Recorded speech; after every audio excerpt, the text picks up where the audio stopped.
देखो आज अपन पढ़ने वाले हैं खगोलीय दूरदर्शी।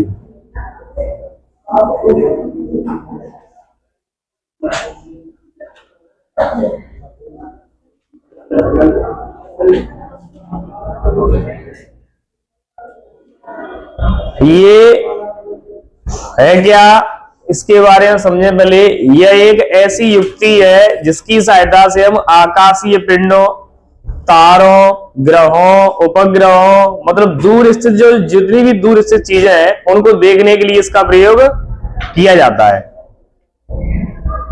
तो उसे अपन क्या कहते हैं? खगोलीय दूरदर्शी। ऐसी युक्ति जिससे आकाशीय पिंडों, ग्रहों, उपग्रहों को देखने के लिए प्रयोग किया जाता है, उसे क्या कहते हैं? खगोलीय दूरदर्शी कहते हैं। इसके लिए कल आपको समझाया था, सबसे पहले एक बड़ा लेंस लेते हैं जो वस्तु की ओर होता है, और जो हमारे नेत्र के पास होता है वो एक छोटा लेंस होता है। कल समझाया था इसके बारे में थोड़ा बहुत। तो इसके लिए पहले बनाते एक मुख्य अक्ष,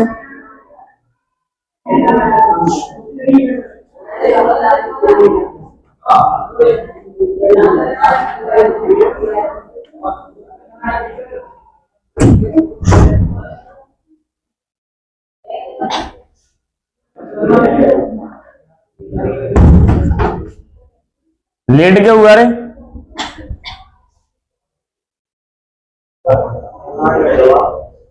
बैठ जाते चल।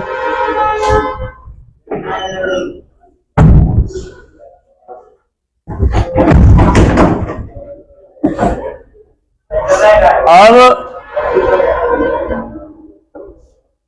अंतरिक्ष में स्थित है वस्तु है, बहुत दूर है, आकाश में स्थित है, तो वहां से प्रकाश आएगा वस्तु से।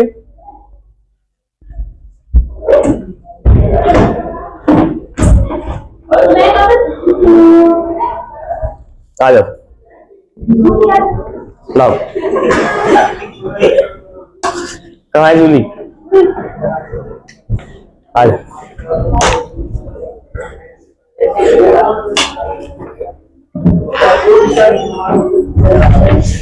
डंडा बड़ा से बड़ी जूली, आ जाओ।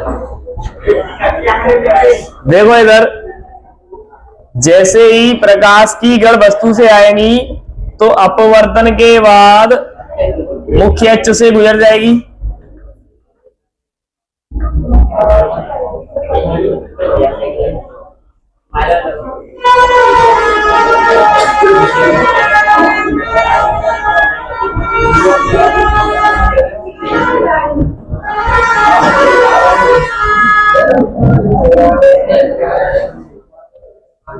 आवाज नहीं आनी चाहिए, शांत रहो।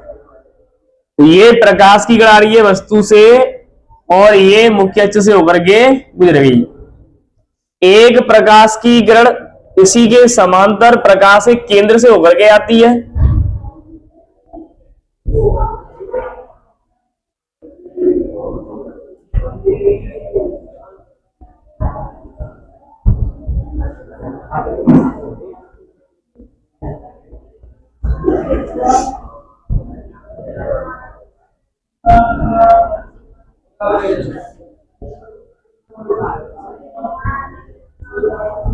और प्रकाश के केंद्र से जो प्रकाश की किरण आती है वो सीधी निकल जाती है। अब ये दोनों यहां पर टकराई तो इनका जो प्रतिबिंब बनेगा वो यही बनेगा, और इस प्रतिबिंब को अपन नाम क्या दे देंगे? ए डैश और बी डैश। इतना समझ में आया? अब एक लेंस, ये इस लेंस का नाम क्या बताइए? वस्तु की ओर होता है, क्या कहते हैं? अभिदृश्यक लेंस। पहले अपन एक ही लेंस को नाम कर देके कंप्लीट करते हैं। ये प्रकाश के केंद्र है, इसको अपन नाम देते हैं O, और ये लेंस अभिदृश्यक है इसलिए हो जाएगा LO। यहां से अच्छा, ये जो प्रतिबिंब बनता है ये फोकस पर बनता है। कहां पर बनता है? ये यहां पर जो मुख्य फोकस होता है ना, बिल्कुल मुख्य फोकस पर बनता है, ठीक मुख्य फोकस पर। तो इस लेंस के मुख्य फोकस पर यहाँ पर जो प्रतिबिंब बना हुआ है तो यहां से और यहां तक की जो दूरी होगी वो कितनी हो जाएगी, एफ ओ, कितनी हो जाएगी। अब बताइए, ये तो बस लेंस से प्रतिबिंब की दूरी तो भी होती है, क्या होती है, लेकिन अपन ने एफ क्यों लिखा, एफ ओ क्यों लिखा, इसका रीजन बता पाओगे। क्योंकि ये जो प्रतिबिंब है ये फोकस पर ही बना है, कहां बना है, इसलिए अपन ने जो लेंस से फोकस तक की दूरी को ही क्या कहते हैं, फोकस दूरी, क्या कहते हैं, तो ये फोकस दूरी है, क्योंकि ये प्रतिबिंब बना हुआ है मुख्य फोकस पर ही, कहां पर बना है। इतना समझ में आया। चाहे आप लिख भी सकते हो, इधर होता है F1, किसी भी लेंस के कितने फोकस होते हैं, फोकस बिंदु दो होते हैं, एक के सामने वाला F1 और इधर वाला F2। तो ये जो प्रतिबिंब है ना, ये केवल उसी पर बनता है, मुख्य फोकस पर, इसलिए यहां से और यहां तक की दूरी को अपन क्या लिखते हैं, फोकस दूरी। तो अपन ने FO लिख दिया कि लेंस O है, ये ऑब्जेक्टिव लेंस है। इतना समझ में आया पहले, यहां तक किसी को प्रॉब्लम अगर है तो बनी रही। चलो अभी तक देखें, एक बनाते हैं अपन नेत्र लेंस, जो इस वाले लेंस से कैसा रहेगा, छोटा।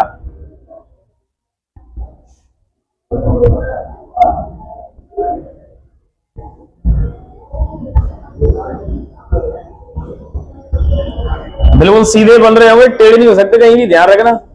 कोई है जो ऐसा कह सके टेढ़े हो रहे हैं तो बताओ, खड़ी हो जाओ, कैमरे में चल रहे हैं अपन, बोलना नहीं है, तारीफ करते रहो बस।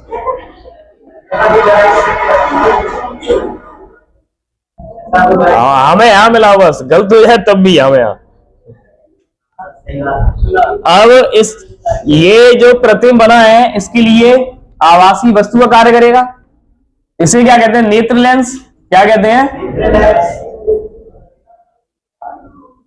और इसको अपन नाम क्या देते हैं, यानी कि इसको LE लिख सकते हैं, है ना। अब एक प्रकाश की वस्तु से जाएगी मुख्य अक्ष के समांतर, और ये अपवर्तन के बाद कहां से निकल जाएगी, यही फोकस से निकलती है। अब ये निकल गई इधर, और एक प्रकाश की किरण इधर से जाने दो, कहां से जाएगी, प्रकाशिक केंद्र से।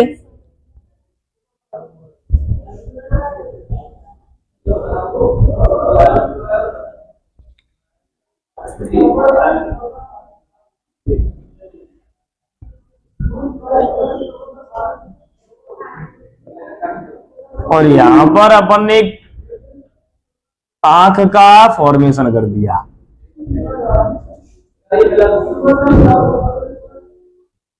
लग रही है असली सी आंख, नहीं लग रही है तो बताओ करो, निकाल के टांगे तो कुछ मना करे, उसी की आंख निकाल के टांगेंगे ना।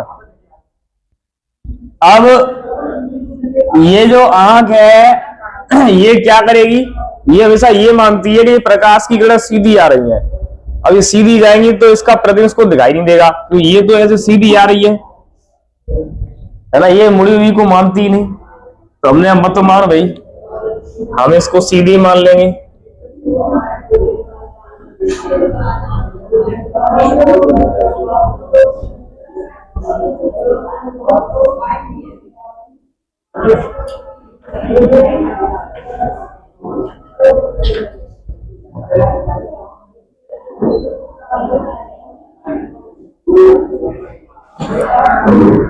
ठीक है, ये प्रकाश की किरण ऐसी आ रही है सीधी, और ये आ रही है, ये भी सीधी मान लेते हैं।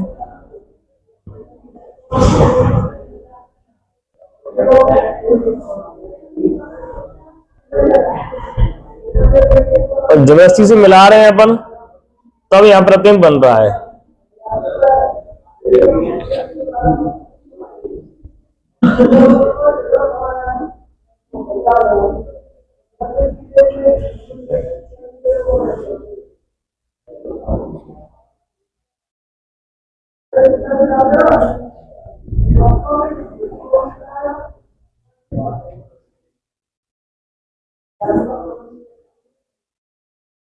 इसको नाम दे दो ए डबल डैश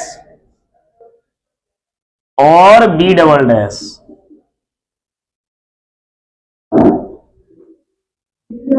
एक बार इसको फिर से बता रहे हैं, समझ लो। सबसे पहले हमने एक अभिदृश्यक लेंस बना लिया, क्योंकि खगोलीय दूरदर्शी के लिए दो लेंसों की आवश्यकता पड़ती है। एक होता है अभिदृश्यक लेंस और एक नेत्र का लेंस। तो ये सबसे पहले वाला कौन सा है? अभिदृश्यक लेंस, जो वस्तु की ओर होता है। तो इस अभिदृश्यक लेंस से काफी दूरी पर वस्तु है, क्योंकि आकाशीय पिंडों को, जो बहुत दूर स्थित वस्तुओं को देखने के कार्य में आता है। तो अब वहां से जब कोई प्रकाश की कण चल के आ रही होगी, तो इस लेंस से अपवर्तन के बाद मुख्य अक्ष से गुजर गई और एक प्रकाश की कण अपने प्रकाशिक केंद्र से गुजारी। तब ये दोनों यहां पर टकराई तो इनका प्रतिबिंब यहां पर बन गया ए डैश बी डैश, जो मुख्य फोकस पर बनता है। कहां पर बनता है? तो इस प्रतिबिंब से इस लेंस की दूरी होगी, वो फोकस दूरी होगी, इसलिए हमने एफ ओ लिख दिया। एक लेंस और बनाया, नेत्र लेंस। अब ये जो प्रतिबिंब बना था, ये इसके लिए एक वस्तु का कार्य करेगा और यहां से एक प्रकाश की कण ले गए हम मुख्य अक्ष के समांतर, जो इधर फोकस से होकर के निकल जाती है, और एक प्रकाशिक केंद्र से ले गए निकाल के। लेकिन यहां पर जो कोई व्यक्ति देख रहा होता है, उसको ऐसा प्रतीत होता है कि ये किरणें सीधी आ रही हैं। तब इसको सीधी अपन बनाएंगे तो आगे पीछे मिलाने पर ये प्रतिबिंब बना रही है यहां पर ए डैश और बी डैश। तो वस्तु हमें काफी दूरी पर स्थित होती है, वो हमें यहां दिखाई दे जाती है। स्पष्ट दृष्टि की न्यूनतम दूरी पर उसका प्रतिबिंब दिखाई दे जाता है। अब यहां ये वस्तु का कार्य कर रही है नेत्र लेंस के लिए, तो यहां से और यहां तक की दूरी कितनी होगी बताओ? माइनस का यू ई होगा कि नहीं? वस्तु को अपन यू लिखते हैं और यहां से यहां तक की दूरी की प्रतिबिंब है, तो ये कितना हो जाएगा? बीई, लेकिन माइनस का ही होगा, अपन इधर की ओर कंसीडर कर रहे हैं। तो इतना समझ में आया? अब इसके बारे में आप लिख पाओगे क्या? इधर ही लिख देते हैं।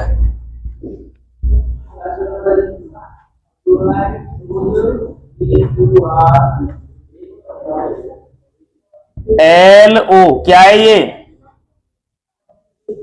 अभिदृश्यक लेंस। एल ई क्या है ये? नेत्र लेंस।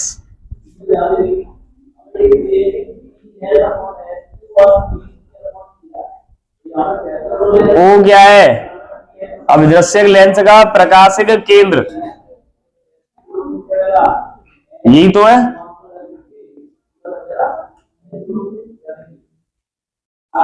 अभिदृश्यक लेंस का प्रकाशिक केंद्र, और इस वाले में ई है, ये क्या है? नेत्र लेंस का प्रकाशिक केंद्र।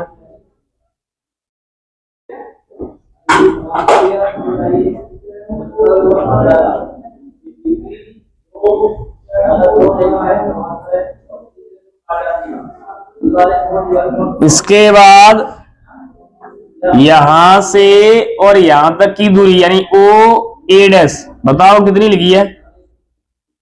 F O. इधर देखें, इस ई से ए डैश की दूरी कितनी है? माइनस का यू ई दिखाई दे रहा है यहां पर। और इसके बाद नहीं दिख रहा? इसका मतलब तुम्हारी यहां क्या करा मैं? अगर इस ई से इस ए डबल डैश तक की दूरी कितनी है? माइनस का बीई। और ये जो प्रतिबिंब है वो स्पष्ट दृष्टि की न्यूनतम दूरी पर बनता है, इसलिए अपन क्या लिख सकते हैं? माइनस का बी। इतना बात आई समझ में कि नहीं? नहीं आया समझ में तो इधर देखो। ज्योति कहाँ है? जी बैठी है। ये जितना भी मैंने लिखा है सब चित्र में से लिखा हुआ है, ठीक है। यहां तक समझ में आया, क्लियर? किसी को प्रॉब्लम हो तो ही पूछ सकते हो, फिर बाद में नहीं बता पाएंगे, किसी को दिक्कत नहीं है। तो अब आवर्धन क्षमता के सूत्र से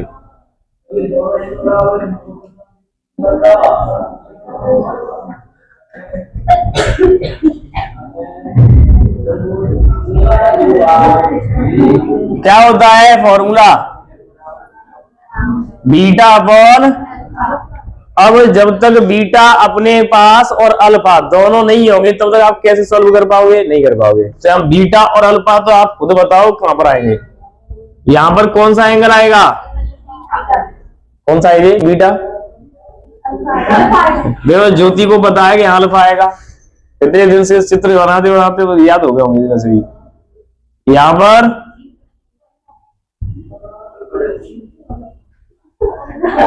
ये और ये वाला एंगल आई बात तो समझ रहे हैं? क्या कह रहे थे? अब अल्फा और बीटा के मान बहुत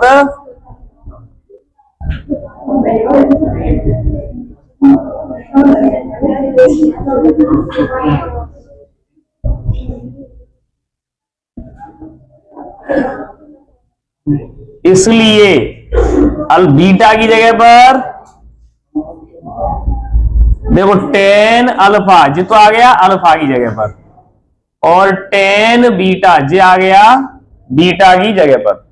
अब इसमें अपन पुट कर दो वैल्यू को, तो टेन बीटा अपॉन में टेन अल्फा, इसको मान लो समीकरण 1। अब अपन इसमें टेन बीटा और टेन अल्फा की वैल्यू निकालनी है। अब आपको त्रिभुज दिख रहा है इसमें एक चुजरा, ए डैश बी डैश और ई बन रहा है। त्रिभुज कौन सा बन रहा है? त्रिभुज ए डैश बी डैश ई से टेन बीटा बराबर, बताओ क्या होता है? लाल बट्टे कक्का से लंब बट्टे, तो इसमें लंब क्या है? ए डैश बी डैश, तो यहां लिखेंगे हम ए डैश और बी डैश। आधार क्या है? ए ई, तो यहां आधार भी लिख दिया ए ई, ए डैश ई है। हम जो देख रहे थे तुम्हारा ध्यान बोर्ड पे है कि नहीं? अब यहां से यहां तक की जो दूरी है ना ए डैश ई तक की, वो कितनी है? माइनस के यू ई, तो हम यहां ये लिख सकते हैं A dash B dash upon minus के। इसके बाद अपन अब निकालेंगे टेन अल्फा जी। त्रिभुज कौन सा है? त्रिभुज देखो पहले, इधर तो कोई अपन बना ही नहीं है कि काफी दूरी पर है। इधर देखो ए डैश बी डैश ओ, ए डैश बी डैश और चली लाइन बन गया ए डैश बी डैश, त्रिभुज ए डैश बी डैश ओ से टेन अल्फा बराबर, फिर से लिखेंगे अपन लंब बट्टे आधार, ये हो गया ए डैश बी डैश, और आधार क्या हो जाएगा? ए डैश ओ है, ए डैश बी टाइप, ए डैश ओ जो हो गया आधार यहां से यहां तक। अब ये ए डैश ओ की दूरी कितनी दी है? एफ ओ, तो हम यहां पर क्या लिख सकते हैं? A dash B dash upon में एफ ओ। अब इन दोनों वैल्यू को अपन कहां लिखते हैं? समीकरण 1 में। तो समीकरण 1 से टेन बीटा की वैल्यू रही ए डैश एम बराबर A dash B dash upon में माइनस का यूई, फिर टेन अल्फा की value A dash B dash upon F O, है ना? इससे ये कट गया, तो एम बराबर बच गया ये एफ ओ ऊपर, और नीचे यू ई और माइनस बी बचा है तो माइनस वी लिखेंगे। यही आवर्धन क्षमता का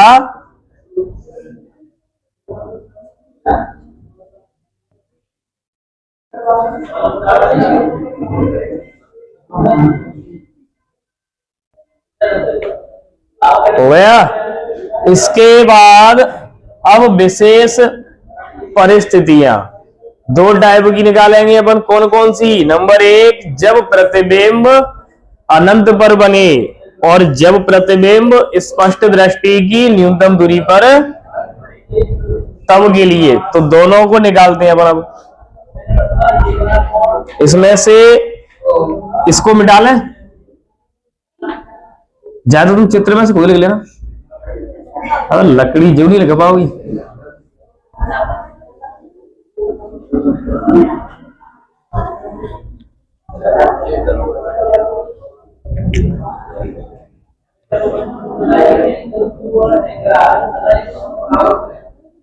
देखो इधर,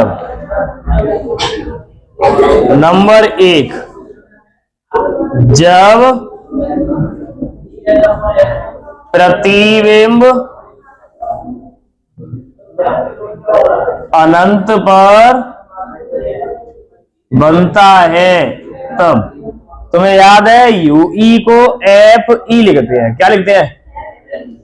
यूई को क्या लिखते हैं? यूई को लिखते हैं एफ ई। तो समीकरण, इसी को अपन एक समीकरण मान लो। समीकरण ये एक था, जाए मान लो समीकरण दो। क्या बना दो? तो समीकरण दो से एम बराबर एफ ओ की जगह तो एफ ओ, बस यू ई है उसकी जगह पर क्या लिख दो? F E. ये आ गया फॉर्मूला। लो कितना सिंपल है। इसके बाद फिर से शुरू करेंगे अपन दूसरी स्थिति। जब प्रतिबिंब कहां रखा हो? स्पष्ट दृष्टि की न्यूनतम दूरी पर। और स्पष्ट दृष्टि की न्यूनतम दूरी को काय से दर्शाते हैं? डी से। तो अपन कह सकते हैं जब प्रतिबिंब डी दूरी पर रखा हो, जब रखा नहीं बनता हो, जब प्रतिबिंब स्पष्ट दृष्टि की न्यूनतम दूरी पर बनता है तब। तब के लिए तुम्हें याद होगा एफ को एफ ई लिखेंगे, बी को इधर बन रहे हैं ना तो माइनस में आएंगे सब, माइनस का बी ई। और अपन स्पष्ट दृष्टि की न्यूनतम दूरी है ये, इसलिए अपन लिखेंगे माइनस का डी, क्योंकि दूरी को डी से दर्शाते हैं। फिर यहां पर जो u आएगा उसकी जगह पर क्या लिखेंगे? माइनस का यू ई। अब लेंस सूत्र से, किससे?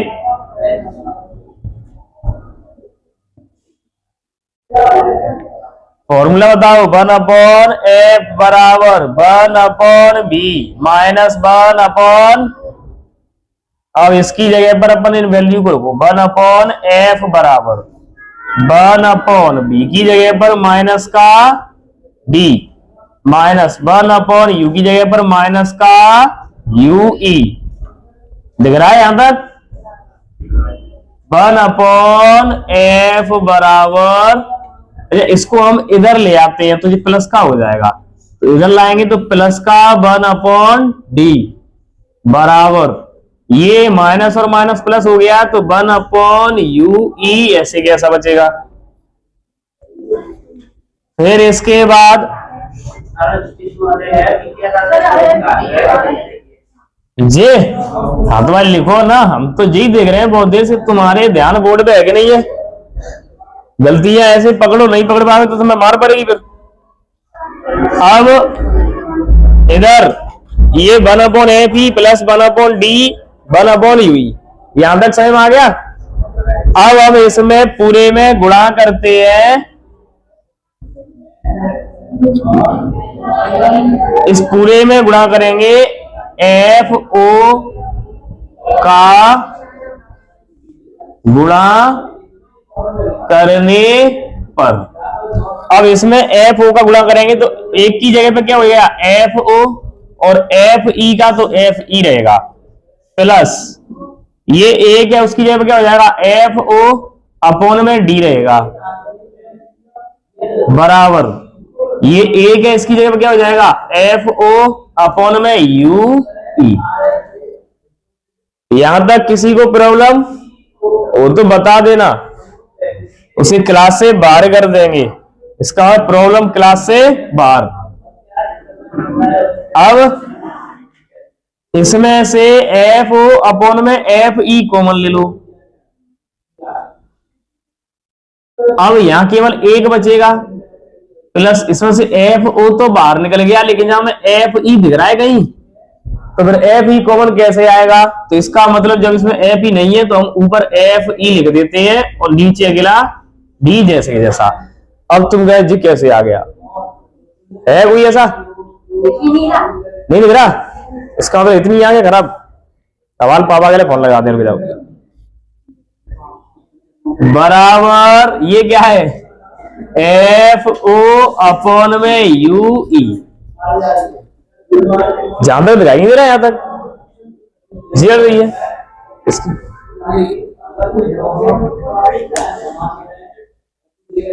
चलो ये तो देखो, फिर इसको ऊपर में डाल के करवाते हैं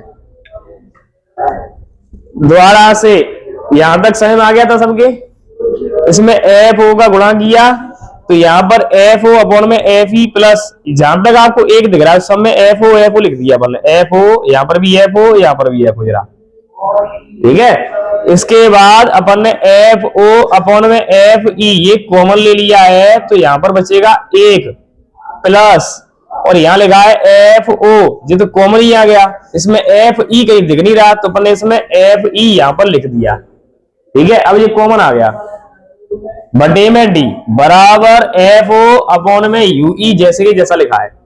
आपको एक बार इसे हम थोड़ा डिटेल में और बताएं क्या कॉमन कैसे आया।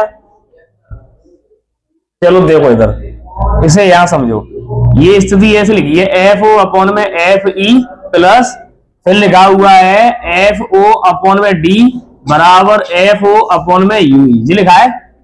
इसमें से अपन ने जी कॉमन लिया है one upon F O upon में एफ ई, तो इसकी जगह क्या बचेगा फिर वन। यहां से अपन ने एफ ओ कॉमन आ गया ये वाला, तो अब एफ ई और कॉमन लेना है, तो इसमें आपको एफ ई कहीं दिख रहा है क्या, नहीं दिख रहा, तो हमने अपने मन से ऐसा मान लिया कि एफ ई का गुणा ऊपर और एफ ई का नीचे अपने मन से कर लिया इसमें, अब दिमाग के अंदर। तो इसमें से एफ ओ कॉमन आ गया और इसमें से एफ ई कॉमन आ गया, ऊपर बचा क्या, अब बताओ, अब आया समझ में। तभी एफ ई कॉमन आ पाएगा, ऐसे एफ ओ तो इसमें है पहले से आ गया, लेकिन एफ ई इसमें है ही नहीं, तो अपन ने दोनों ओर ऊपर और नीचे इसमें क्या कर लिया, गुणा, क्योंकि आप इसको फिर से काट दोगे तो वही फिर आएगा लौट फिर के। आइए समझ नहीं आई, मतलब तुमको 1000 रुपए अभी दिए 10 का और हाली तुरंत वापस ले लिया, बराबर हुई बात। तो ऐसे ही जे इसको एफ ई का गुणा ऊपर एफ ई का नीचे कट जाएगा, हाली एफ ई से एफ ई वही लौट के फिर पहुंच जाएंगे, नहीं पहुंच जाएंगे। तो अपन ने एक एफ ई का ऊपर और एक एफ ई का नीचे गुणा कर दिया, तो एफ ई नीचे ये वाला कॉमन आ गया और एफ ओ ऊपर वाला कॉमन आ गया, तो अकेला ऊपर क्या बचा फिर एफ ई और नीचे क्या बचा डी, और बराबर में क्या बचा एफ ओ अपॉन में यू। इतना सही में आया।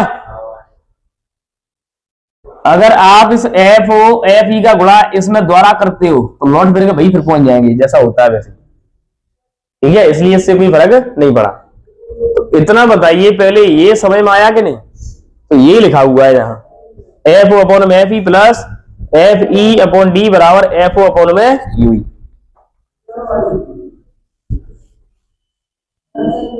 इधर वाला मिटाल दें,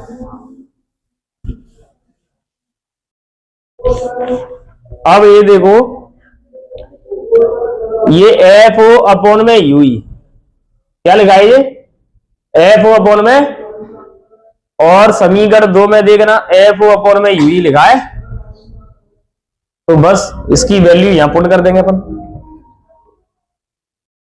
समीकरण 2 में एफ ओ अपॉन यू का मान रखने पर, चाहे आप यहां ऐसे लिख सकते हो समीकरण 2 से, ठीक है।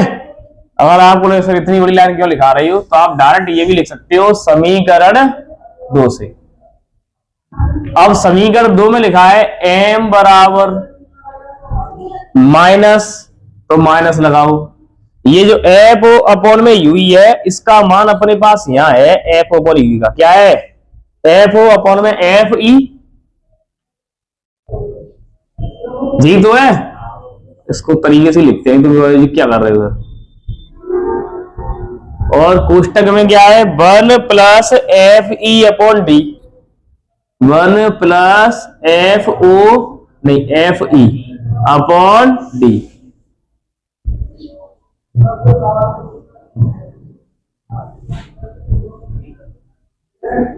जी आ गया फॉर्मूला।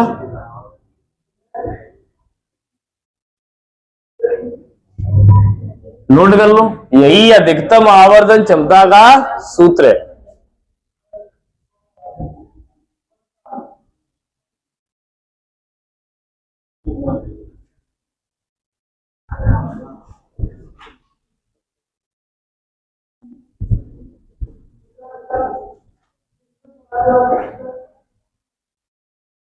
हो गया दी एंड। अब कोई ऐसा उम्मीदवार जिसके समझ में नहीं आया हो, एक बार रिपीट करवा दें, नोट बाद में करना, पहली बार रिपीट करो। सबसे पहले हमने, अच्छा देख क्या रहे हैं, खगोलीय दूरदर्शी, यानी कि दूर की वस्तुओं को देखने के लिए इसका प्रयोग किया जाता है। सबसे पहले कौन सा लेंस लेंगे, एक अभिदृश्यक लेंस, और दूसरा लेंस कौन सा होता है, नेत्र लेंस। अभिदृश्यक लेंस बड़ा होता है और नेत्र लेंस इसमें छोटा। अब जो दूर स्थित वस्तु है वहां से प्रकाश की किरणें आ रही हैं, वो प्रकाश की किरणें जब लेंस में पड़ेगी तो अपवर्तन के बाद मुख्य अक्ष से गुजर जाएगी, और एक प्रकाश की किरण हमने प्रकाश के केंद्र से गुजारी, तो ये दोनों यहां टकरा गई और इसका प्रतिबिंब ए डैश बी डैश बन गया। कैसा बना है, उल्टा। अब हमने इसका एक जो नेत्र लेंस है, इस प्रतिबिंब से यहां प्रकाश गुजारा, लेकिन ये नेत्र लेंस के लिए किसके समान कार्य कर रहा है, वस्तु के समान। तो इसको मान लीजिएगा आभासी वस्तु है ये नेत्र लेंस के लिए, तो यहां से इस मुख्य अक्ष के समांतर प्रकाश की किरण जाएगी और ये अपवर्तन के बाद फोकस से गुजर जाती है, और एक प्रकाश की किरण प्रकाशिक केंद्र से गुजर गई।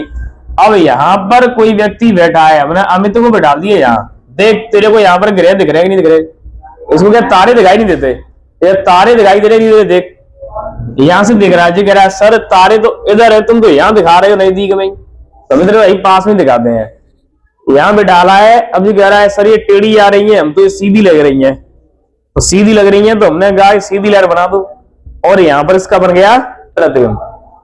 यहां पर इसको तारे दिखाई दे जाएंगे, फिर भी नहीं दिख रहे थे इसको, तो एक लगाया और दिन में तारे दिखा दिए। अब ये A double dash B double dash नाम दे दिया इसे। आप सब जानते हो यहां से यहां तक की दूरी प्रतिबिंब है ना, ये मुख्य फोकस पर बन रहा है, और मुख्य फोकस की और लेंस से दूरी फोकस दूरी होती है, इसलिए हमने इसको एफ ओ लिखा। इसके लिए वस्तु का कार्य कर रहा है तो वस्तु की दूरी u होती है, इसलिए हमने यू ई लिखा। इससे ये प्रतिबिंब बन रहा है, इसलिए बी ई लिखा, और ये स्पष्ट दृष्टि की न्यूनतम दूरी पर है, इसलिए इसको हमने डीवी मान लिया है। अब सबसे पहले हमने इसमें आवर्धन सूत्र से, तो आवर्धन क्षमता का सूत्र होता है एम बराबर बीटा अपन में अल्फा, यहां पर बीटा बन रहा है, यहां पर अल्फा बन रहा है। अब हमने इसको लिया ए डैश बी डैश और ई, इस वाले त्रिभुज से टेन बीटा बराबर, और टेन बीटा की वैल्यू हमने निकाली ए डैश बी डैश बटे में ए और ई, वही फॉर्मूला लगाया। फिर इसमें 4 दिन से पढ़ते आ रहे हो आप, नोट कर लो।